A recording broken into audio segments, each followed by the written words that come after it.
اب اس پوائنٹ سے آگے میں آپ کو شیاطین کے بارے میں بتاؤں گا۔ زیادہ تر اسکالرز جنات اور شیاطین میں فرق کرتے ہیں اور جنات کو انسانوں کے زیادہ قریب مانتے ہیں، کیونکہ قرآن پاک نے جنات اور انسانوں کو اکثر جگہوں پر ایک ہی ساتھ مخاطب کیا ہے،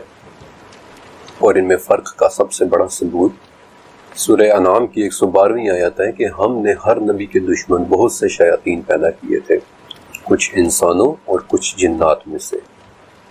شیاطین جنات میں سے بھی ہوتے ہیں اور انسانوں میں سے بھی، جیسا کہ حذیفہ بن یمان رضی اللہ تعالیٰ عنہ سے روایت ہے کہ آپ صلی اللہ علیہ وسلم نے فرمایا، میرے بعد ایسے امام یعنی حکمران اور رہنما ہوں گے کہ جو میری سنت پر نہیں چلیں گے، اور جلد ہی ان میں سے ایسے بھی لوگ ہوا کریں گے کہ جن کے جسم انسانی لیکن دل شیاطین کے ہوں گے۔ البتہ اس چیپٹر کا مقصد ان انسانی شیطانوں کو نہیں بلکہ ان شیاطین کے متعلق آپ کو بتانا ہے کہ جو جنات میں سے ہیں اور جو صرف اور صرف برائی سے منسوب ہیں۔ اس چیپٹر کے اندر میں آپ کو انہی شیاطین کے بارے میں مختلف احادیث، ان کی شکل و صورت اور ان کے متعلق موجود مختلف تاریخی لٹریچر کے بارے میں بتاؤں گا۔ اس لفظ شیطان کے دو ماخذ ہیں، ایک عبرانی زبان میں شیطان کا لفظ ہے دشمن یا مخالف، اور عربی میں شیطان کا لفظ شطن سے نکلا ہے کہ جس کا مطلب ہے بھٹک جانے والا۔ جنات اور شیاطین کی تاریخ انسان سے بھی پہلے کی ہے، کیونکہ ان کی تخلیق بھی انسان سے پہلے کی ہے۔ مثلا سورہ ہجر کے مطابق ہم نے انسان کو کالی سڑی ہوئی کھنکھناتی مٹی سے پیدا کیا، اور اس سے پہلے ہم نے جنات کو آگ کی لپٹ سے پیدا کیا۔ اب فرسٹ جنریشن کے مسلمان اسکالرز جیسا کہ ابن کثیر کے مطابق اس دنیا میں آدم علیہ السلام سے پہلے جنات اور شیاطین رہتے تھے، اور اس کا ریفرنس وہ حضرت عبداللہ بن عمر رضی اللہ تعالیٰ عنہ کے اس قول سے لیتے ہیں کہ آدم سے 2000 سال پہلے دنیا میں جنات آباد تھے۔ ابن کثیر رحمۃ اللہ علیہ ان جنات سے بھی پہلے ایک اور مخلوق حنون اور بنون کا بھی ذکر کرتے ہیں، یعنی کہ شیطانی روحیں اور بلائیں، اور پھر یہ کہ اللہ تعالیٰ نے جنات کو ان پر مسلط کر دیا تھا کہ جنہوں نے حنون اور بنون کے ساتھ قتل و غارت کر کے زمین میں اپنی جگہ بنائی، اور بیسیکلی اسی خون ریزی کو دیکھتے ہوئے پھر فرشتوں نے اپنے خدشات کا اظہار کیا تھا کہ آپ ایسی مخلوق کیوں بنا رہے ہیں کہ جو زمین میں فساد کرے۔ لیکن حنون اور بنون کا ذکر کسی مستند حدیث میں نہیں ہے، ہاں تاریخی لٹریچر میں ان کا ذکر ضرور مل جاتا ہے۔ فار ایگزامپل ایک ریفرنس موراکو کے ایک اسکالر عبداللہ سید محمد حبیب کا ہے کہ حنون اور بنون آدم علیہ السلام سے پہلے معدوم ہو جانے والی ایک مخلوق تھی۔ دوسرا ریفرنس الجاحظ کی شہرۂ آفاق کتاب الحیوان میں ہے کہ بیسیکلی حنون اور بنون جنات کی نسبت ایک کمزور مخلوق تھی۔ کیا واقعی وہ مخلوق تھی یا نہیں، اللہ بہتر جانتا ہے۔ بہرحال حنون اور بنون کے خاتمے کے بعد آہستہ آہستہ ان جنات میں بھی سرکشی بڑھنا شروع ہوئی، اور وہ خود کو اس زمین کے اکلوتے وارث سمجھنا شروع ہو گئے۔ اور امام الصدی اپنی تفسیر میں حضرت مرہ بن مسعود رضی اللہ تعالیٰ عنہ اور دوسرے صحابیوں مثلا ابن عباس رضی اللہ تعالیٰ عنہ سے روایت کرتے ہوئے لکھتے ہیں کہ جب جنات میں یہ سرکشی حد سے زیادہ بڑھ گئی تو جنات ہی میں سے ایک جن کہ جو اس وقت آسمان میں فرشتوں کے ساتھ تھا، جس کے متعلق آپ اس چیپٹر کے آخر میں پڑھیں گے، اسے فرشتوں کے ساتھ زمین پر بھیجا گیا، اور پھر انہوں نے ان زمینی جنات اور شیاطین کو سمندری جزائر کی طرف دھکیل دیا۔ اور دلچسپی کی بات یہ ہے کہ مجھے اپنی اس ریسرچ کے دوران شیاطین کی شکل و صورت کے متعلق سب سے زیادہ ڈیٹیلز کینیڈا کے بالکل شمال میں سمندری جزائر میں رہنے والے انویٹ لوگوں کے ہاں ملی۔ یہ لوگ آرکٹک کے برفیلے جزائر کے قریب رہتے ہیں، اور ان کے ہاں مجھے 3500 سے زیادہ مختلف شیاطین کی ڈسکرپشن ملی تھی۔ اور پھر دوسرے نمبر پر دنیا کے سب سے پرانے مذہب میں سے ایک مذہب یعنی زرتشت میں۔ لیکن اس سے پہلے کہ میں آپ کے سامنے شیاطین کے متعلق ہزاروں سال پرانا لٹریچر رکھوں، میں چاہتا ہوں کہ آپ کے سامنے قرآن اور حدیث کی روشنی میں شیاطین کو ایک مرتبہ ڈسکرائب کر دوں۔ ابو داؤد، بخاری اور سلسلۃ الصحیحہ، ان تینوں کتابوں میں، حدیث کی کتابوں میں جابر بن عبداللہ رضی اللہ تعالیٰ عنہ سے روایت ہے کہ نبی کریم صلی اللہ علیہ وسلم نے فرمایا، سورج غروب ہونے کے بعد اپنے جانوروں کو مت چھوڑو، اپنے بچوں کو روک لو، کیونکہ یہ شیاطین کے پھیلنے کا وقت ہے، یہاں تک کہ رات کا اندھیرا چھا جائے۔ پھر اللہ کا نام لے کر اپنا دروازہ بند کر دو، اللہ کا نام لے کر چراغ بجھا دو، اور اللہ کا نام لے کر پانی کا برتن اور دوسرے برتن ڈھک دو، اور اگر ڈھکن نہ ہو تو درمیان میں ہی کوئی چیز رکھ دو۔ شیاطین اور رات کا تعلق یقیناً بہت گہرا ہے۔ ابو ہریرہ رضی اللہ تعالیٰ عنہ سے مروی ہے کہ نبی کریم صلی اللہ علیہ وسلم نے فرمایا، جب تم رات کے وقت مرغ کی آواز سنو تو اللہ سے اس کا فضل مانگو، کیونکہ اس وقت وہ یعنی کہ مرغ فرشتے کو دیکھ رہا ہوتا ہے۔ اور جب رات کے وقت تم گدھے کی آواز سنو تو فوراً شیطان کے شر سے اللہ کی پناہ مانگو، کیونکہ اس وقت وہ شیطان کو دیکھ رہا ہوتا ہے۔ رات ہی کے وقت کے حوالے سے مسند احمد میں عبداللہ بن عمر رضی اللہ تعالیٰ عنہ سے مروی ہے کہ آپ صلی اللہ علیہ وسلم نے فرمایا، اگر لوگ جان لیں کہ رات کو اکیلا سفر کرنے میں کیا نقصان ہے تو کوئی بھی شخص رات کے وقت اکیلا سفر نہیں کرے گا۔ رات کے علاوہ شیاطین کے لیے مختص اوقات کے حوالے سے بخاری میں آپ صلی اللہ علیہ وسلم کی حدیث ہے کہ سورج طلوع اور غروب ہونے کے وقت نماز نہ پڑھو، کیونکہ یہ شیاطین کے اوقات ہے۔ آپ صلی اللہ علیہ وسلم جب کبھی مشرق کی طرف دیکھتے تو فرماتے کہ افسوس فتنہ اسی طرف سے اٹھے گا، اور وہ صدی بھی شیطانی صدی ہوگی۔ آپ صلی اللہ علیہ وسلم اپنے اصحاب کو دھوپ اور سائے کی درمیانی جگہ یعنی کہ آدھی دھوپ اور آدھی چھاؤں میں بھی بیٹھنے سے منع فرماتے تھے، کیونکہ اس طرح سے شیاطین بیٹھتے ہیں۔ اب ان احادیث سے شیاطین کی عادات کے بارے میں اچھا خاصا اندازہ ہو جاتا ہے، لیکن ان کی شکل و صورت کے حوالے سے چند بہت اسپیسیفک احادیث بھی موجود ہیں۔ قتادہ بن نعمان رضی اللہ تعالیٰ عنہ سے مروی ہے کہ ایک رات شدید سیاہ تھی اور بے پناہ بارش ہو رہی تھی، اور میں آپ صلی اللہ علیہ وسلم کی خدمت میں عشاء پڑھنے کے لیے گیا، تو جب آپ صلی اللہ علیہ وسلم نے سلام پھیرا اور ان کی مجھ پر نظر پڑی تو آپ صلی اللہ علیہ وسلم نے پوچھا کہ قتادہ تمہیں کیا ہوا ہے، تم اس وقت یہاں پر؟ تو میں نے کہا کہ یا رسول اللہ صلی اللہ علیہ وسلم، میرا خیال تھا کہ آج نمازی کم ہوں گے، اس لیے میں نے چاہا کہ چلو میں تو مسجد پہنچ جاؤں تاکہ میں آپ کے ساتھ نماز پڑھ لوں۔ اس پر آپ صلی اللہ علیہ وسلم نے فرمایا کہ جب تم نماز پڑھ لو تو میرے آنے تک اپنی جگہ پر بیٹھے رہنا۔ جب آپ صلی اللہ علیہ وسلم نماز سے فارغ ہوئے تو میں نے دیکھا کہ آپ صلی اللہ علیہ وسلم کے پاس کھجور کی ایک ٹہنی تھی جس کے سہارے آپ چل رہے تھے۔ آپ صلی اللہ علیہ وسلم نے وہ ٹہنی مجھے دیتے ہوئے کہا کہ تمہاری غیر موجودگی میں تمہارے گھر والوں کے پاس شیطان آیا ہے، اس ٹہنی کو لے جاؤ اور گھر تک اسے مضبوطی سے پکڑے رہنا، اور جب گھر کے ایک کونے میں کوئی وجود دیکھ لو تو بات کرنے سے پہلے اسے مارنا۔ قتادہ کہتے ہیں کہ جب میں مسجد سے نکلا تو وہ ٹہنی شمع کی طرح روشن ہو گئی، اور جب میں گھر پہنچا تو گھر والوں کو سوئے ہوئے پایا، البتہ گھر کے ایک کونے میں سہ جیسا ایک جانور بیٹھا تھا جس کے پورے جسم پر کانٹے ہی کانٹے تھے، اور میں اسے ٹہنی سے مارتا رہا یہاں تک کہ وہ گھر سے نکل گیا۔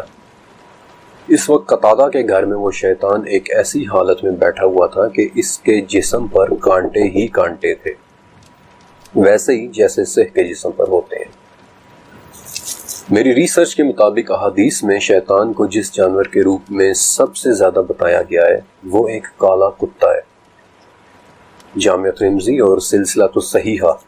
ان دونوں احادیث کی کتابوں میں حضرت ابو ذر رضی اللہ تعالیٰ عنہ سے حدیث موجود ہے کہ نبی کریم صلی اللہ علیہ وسلم نے فرمایا کہ عورت گدھے اور کالے کتے کے سامنے سے گزر جانے پر نماز باطل ہو جائے گی اور اسے پھر سے پڑھنا ہوگا۔ عبداللہ بن صامت کہتے ہیں کہ میں نے ابو ذر رضی اللہ تعالیٰ عنہ سے پوچھا کہ سرخ، سفید اور زرد کے مقابلے میں کالا کتا ہی کیوں؟ ابو ذر رضی اللہ تعالیٰ عنہ کہتے ہیں کہ میں نے بھی نبی کریم صلی اللہ علیہ وسلم سے یہی بات پوچھی تھی، اور آپ صلی اللہ علیہ وسلم نے فرمایا تھا کہ کالا کتا شیطان ہے، یعنی کہ شیطان کالے کتے کی شکل میں بھی آتا ہے۔ اور اپنی ریسرچ اسٹڈی کے دوران مجھے شیاطین سے منسوب سب سے زیادہ ذکر بھی ایک کالے کتے کے متعلق ہی ملا۔ ایک شیطانی کالے کتے کا سب سے پہلا ذکر قدیم مصریوں اینشینٹ ایجپشنز کے ہاں ملتا ہے، جسے وہ سربیورس یا کربیورس کہتے تھے، اور اس کی تصویر اپنے برتنوں پر بھی بنایا کرتے تھے، اور یہ وہی ایجپشنز ہیں جن کے بنائے ہوئے ہائروگلفس میں شیاطین کے نام سرخ انک سے لکھے ہوئے ہیں، ریڈ انک سے لکھے ہوئے ہیں، جو اس بات کا ثبوت ہے کہ ان کے ہاں شیاطین کی کس قدر اہمیت ہوتی تھی۔ اور مزید حیرت کی بات یہ ہے کہ مصریوں کے ہاں شیاطین اور معبود ان دونوں کے لیے استعمال ہونے والا لفظ ایک ہی تھا۔ ان اینشینٹ ایجپشنز کے حوالے سے بہت تفصیل کے ساتھ میں آپ کو 14th چیپٹر میں بتاؤں گا، لیکن پچھلے 1400 سالوں میں یورپ کے اخبارات میں جگہ جگہ ایک کالے کتے کا ذکر ملتا ہے۔ کبھی 1856 میں فرانس کے ایک چرچ کے اندر کالا کتا نظر آتا ہے جبکہ چرچ کے دروازے بھی بند ہوتے تھے۔ کبھی بیلجیم میں ایک بڑے سے کالے کتے کی رپورٹس ملتی ہیں کہ جو ایک ٹوٹی ہوئی زنجیر گلے میں ڈال کر لٹکا کر ساری رات کھیتوں میں گھومتا رہتا ہے۔ کبھی 1677 میں ایک کالے کتے کو بدنام زمانہ رچرڈ کابل کے جنازے پر دیکھا جاتا ہے کہ جو کہ ایک جانا مانا شیطان پرست انسان تھا۔ بلکہ دی آئل آف مین کے ایک اخبار میں پورا ایک واقعہ درج ہے کہ ایک مرتبہ مچھلیاں پکڑنے والی ایک کشتی کا کریو ساری رات اپنے کیپٹن کا انتظار کرتا رہا لیکن کیپٹن نہیں آیا۔ البتہ صبح کیپٹن نے آ کر بتایا کہ ایک کالے کتے نے ساری رات میرا راستہ روک کے رکھا اور میں جہاں کہیں بھی جاتا وہ کتا بھی اسی طرف مڑ جاتا۔ جابر رضی اللہ تعالیٰ عنہ سے ہی ایک اور روایت ہے کہ رسول اللہ صلی اللہ علیہ وسلم نے ہمیں کتے مارنے کا حکم دیا اور ہم انہیں مار دیتے تھے، یہاں تک کہ دیہات سے آنے والی عورت کے کتے کو بھی ہم قتل کر دیتے تھے۔ لیکن بعد میں آپ صلی اللہ علیہ وسلم نے ہمیں اس سے روک لیا اور کہا کہ آنکھوں پر سفید رنگ کے 2 نقطوں والے کتے کو مارو کیونکہ وہ شیطان ہے۔ لیکن شیاطین صرف جانوروں کی صورت میں نہیں آتے، یہ ان جنات میں سے بھی ہو سکتے ہیں کہ جو ہمیں نظر نہیں آتے۔ مثلا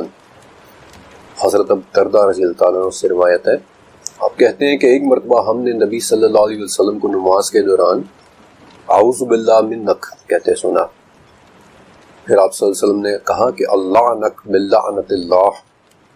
اور یہ آپ صلی اللہ علیہ وسلم نے 3 مرتبہ کہا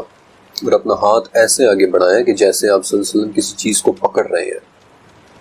جب آپ نماز سے فارغ ہوئے تو ہم نے پوچھا کہ یا رسول اللہ، آج ہم نے نماز میں آپ کی زبان سے وہ کلمات سنے ہیں کہ جو پہلے کبھی نہیں سنے تھے،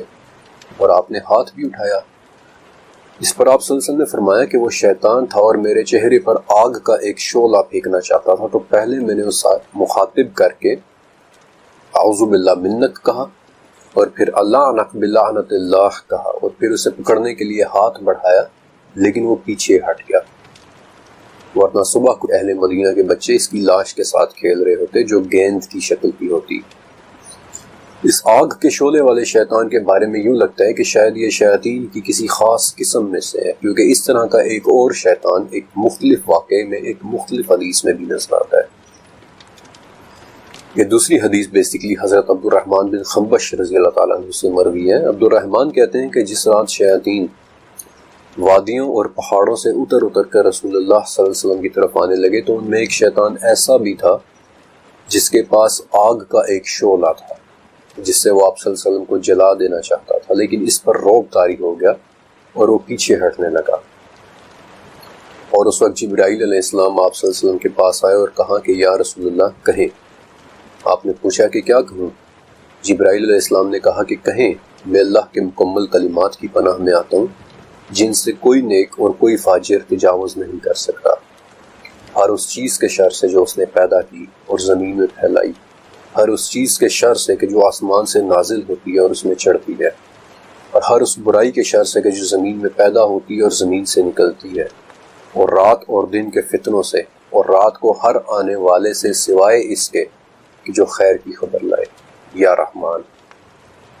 اور تب اللہ کے حکم سے اس شیطان کی آگ بجھ گئی۔ جنات اور شیاطین، ان دونوں کے انسانوں کے ساتھ کلوز کانٹیکٹ کے بارے میں احادیث بھی موجود ہیں، جن میں سے ایک حدیث میں سوئے ہوئے انسان کے سر کے پیچھے شیطان کے 3 گرہیں لگا دینے کا ذکر ہے۔ دوسری حدیث میں نیند کے دوران شیطان کے رات بھر ناک کے نتھنے میں بیٹھے رہنے کا ذکر ہے۔ اور نہ صرف یہ بلکہ ایک حدیث میں گھروں کے اندر بھی شیاطین کی موجودگی کا ذکر اس طرح ملتا ہے کہ جہاں 5 گھر واقع ہوں، یا ایک روایت میں جہاں 3 شخص رہتے ہوں اور ان میں نہ اذان دی جائے نہ نماز پڑھی جائے، وہاں شیاطین کا غلبہ ہو جاتا ہے۔ پھر کچھ شیاطین جنات کا آسمان تک جانے کی کوششوں کا ذکر بھی سورہ صافات میں ملتا ہے، اور اس کا مفہوم کچھ اس طرح سے ہے کہ دنیا کا آسمان ستاروں سے مزین ہے اور سرکش شیطانوں سے محفوظ ہے۔ وہ فرشتوں کی باتوں کو سننے کے لیے کان بھی نہیں لگا سکتے، لیکن اگر اس وقت ان میں سے کوئی جن ایک بات اچک لے تو انہیں ہر طرف سے ایک دہکتے ہوئے شعلے کے ساتھ مارا جاتا ہے۔ عموماً ان دہکتے ہوئے شعلوں کو شہاب ثاقب ہی لکھا اور سنا جاتا ہے، لیکن اس بات کا کیا مطلب ہوا کہ اگر ان میں سے کوئی ایک بات اچک لے؟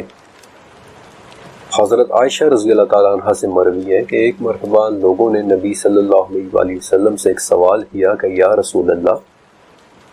یہ کاہن تو بعض اوقات ایسی چیز بھی بتا دیتے ہیں کہ جو سچ نکلتی ہے۔ تو اس پر آپ صلی اللہ علیہ وسلم نے فرمایا کہ وہ شیاطین جنات کی بات ہوتی ہے جو وہ آسمان سے چوری کر لیتے ہیں اور پھر اس ایک سچی بات میں 100 سے زیادہ جھوٹ ملا کر کاہنوں کو بتاتے ہیں۔ اور اس حدیث کے الفاظ کے مطابق کاہنوں کے کان میں شیاطین کی یہ باتیں اس طرح سے سنائی دے رہی ہوتی ہیں کہ جیسے ان کے کان میں کوئی مرغی کٹ کٹا رہی ہے۔